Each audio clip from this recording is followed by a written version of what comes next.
지난 2월 14일 영상에서 제가 에코프로베인 공매도 잔고 수량 점검이라고 영상을 올렸습니다.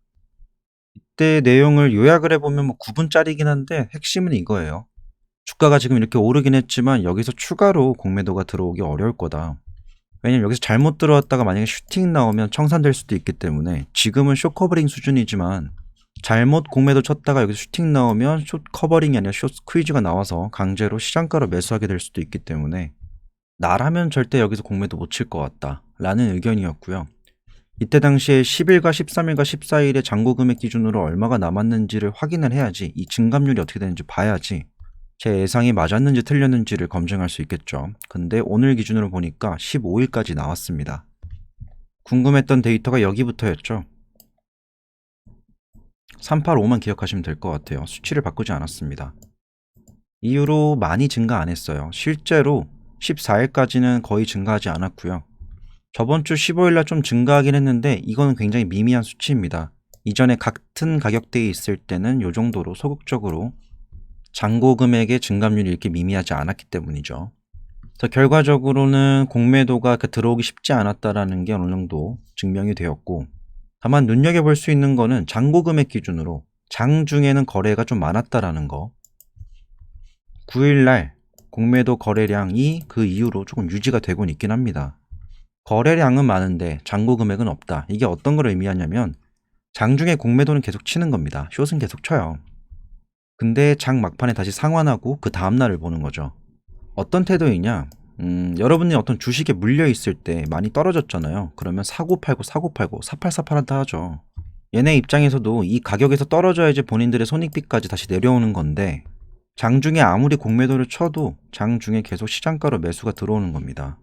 그러니까 예를 들어서 한 1000억치의 자금을 들여가지고 공매도를 치면 몇 퍼센트 정도는 떨어져야지 본인들의 손익비에 맞을 텐데 눌러도 눌리지가 않는 거죠.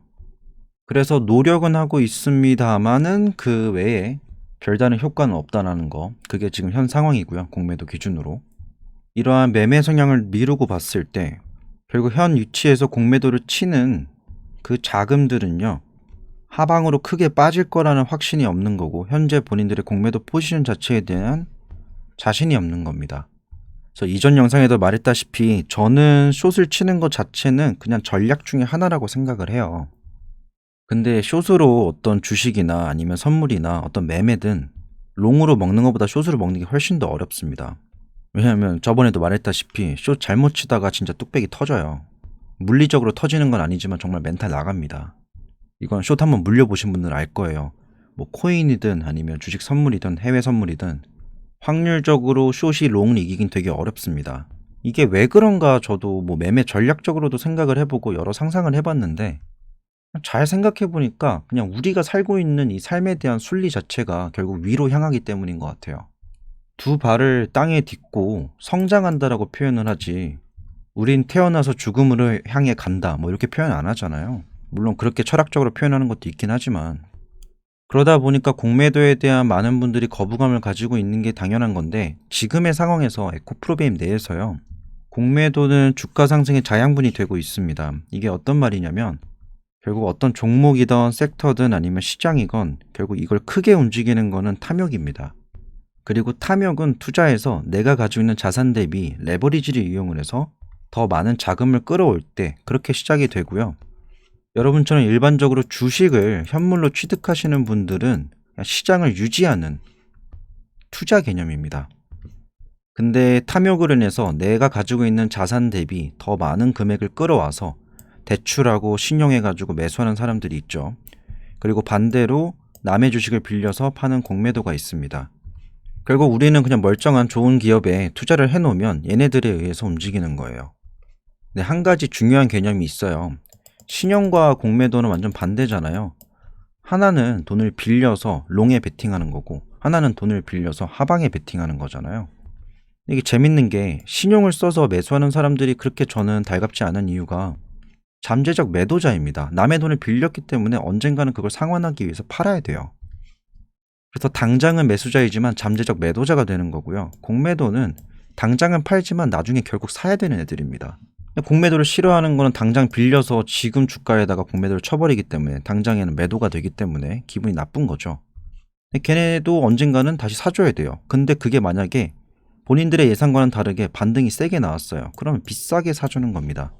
본인들의 손익비를 넘겨서 손절을 해야 되고 천천히 팔았던 거 다시 사주는 거를 숏 커버링이라고 그러고요.